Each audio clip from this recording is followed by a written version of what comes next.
جو انکشاف انہوں نے کیا خواتین حضرات وہ بڑا عام تھا، بڑا لرزہ خیز تھا، اور لرزہ خیز عمران کے لیے نہیں، خود جنرل باجوہ کے لیے کہتے ہیں کہ میرے پاس ایسی ایسی ٹیپس ہیں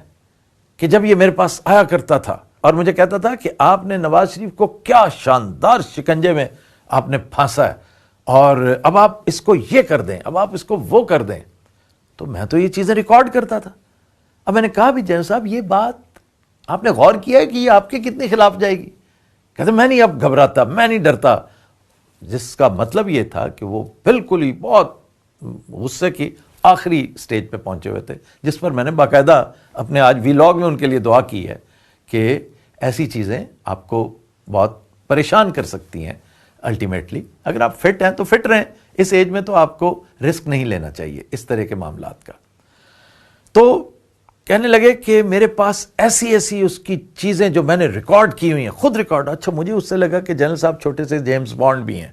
کہ میں خود ریکارڈ کیا کرتا تھا، یا انہوں نے اسپیسیفکلی ایکسکلوسیولی زور دیتے ہوئے کہا کہ میں خود کرتا تھا، فیض کو بھی نہیں پتا، فیض کو بھی نہیں، جیسے ایک دم جیسے کہتے ہیں نا فیض کو سیکیور کرتے ہوئے میں نے محسوس کیا، یا میرے اندر کے سو کالڈ گھاگ صحافی نے یہ محسوس کر لیا کہ یہ فیض صاحب کو بچانے کے چکر میں ہے، یا اونس سارا اپنے اوپر لینے کے اس میں۔ ظاہر ہے کہ یہ ریکارڈ ہوئی ہوگی گفتگو، ریکارڈنگز بے شمار ہوتی ہیں۔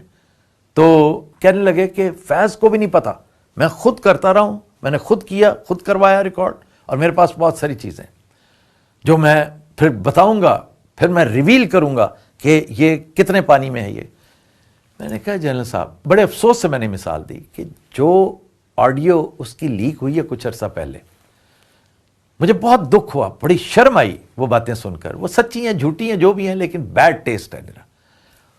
اس نے اس کا بال بھی بانکا نہیں کیا، وہ جو ہے سو ہے، سب کے سامنے ہے، پہلے وہ کیا ہوتا تھا اب کیا ہے پوری دنیا جانتی ہے۔ وہ اگر اس سے نہیں گھبرایا تو اس سے کیا ڈرے گا؟ اور دوسرا میں نے پھر ریپیٹ کرتے ہوئے نے کہا کہ اس سے نقصان اس کا تو نہیں ہوگا، آپ کا بہت ہوگا، آپ کا ہی نہیں آپ کے تمام ساتھیوں کا ہوگا، کہ اگر یہ بات صحیح مان لی جائے تو اس کا مطلب ہے اس بیچارے معصوم نواز شریف کو شکنجے میں آپ نے پھنسایا تھا۔ آپ ایک طرح یہ بتا رہے ہیں کہ اس کا قصور ہی کوئی نہیں تھا۔ آخر وہ شور مچا رہے ہیں نا کہ چند ججز نے اور چند جنرلز نے مل کے نواز شریف کے ساتھ یہ سارا سلسلہ کیا، اور عمران اس کا بینیفیشری ہے، تو اس کا نیٹ ریزلٹ تو یہ ہوگا۔ اور آپ کی یہ بات کسی نے اس لیے نہیں ماننی، نون لیگ کو ایک نیریٹو شاید مل جائے، لیکن اس میں بھی جان اس لیے نہیں ہے کہ یہ اوپن اینڈ شٹ کیسز ہیں۔ نواز شریف پر، ان کی فیملی پر، ان کے بھائی پر، ان کی فیملی پر جتنے کیسز بنائے گئے ہیں وہ صاف نظر آتا ہے۔ بھائی جان یہ معاملات تو لیجسلیشن کروا کے آپ آف دا ہک ہوئے ہیں، اس لیے لوگوں کو ان چیزوں کا پتہ ہے۔ تو آپ ایک دفعہ پھر غور کیجئے گا کہ یہ چیزیں جنہیں آپ کہہ رہے ہیں، پھر اسٹیٹ سیکرٹس کا انہوں نے کوئی تذکرہ کیا، اس پر بھی وہ کچھ کہنا چاہ رہے تھے، میں زیادہ ڈیٹیلز میں نہیں جا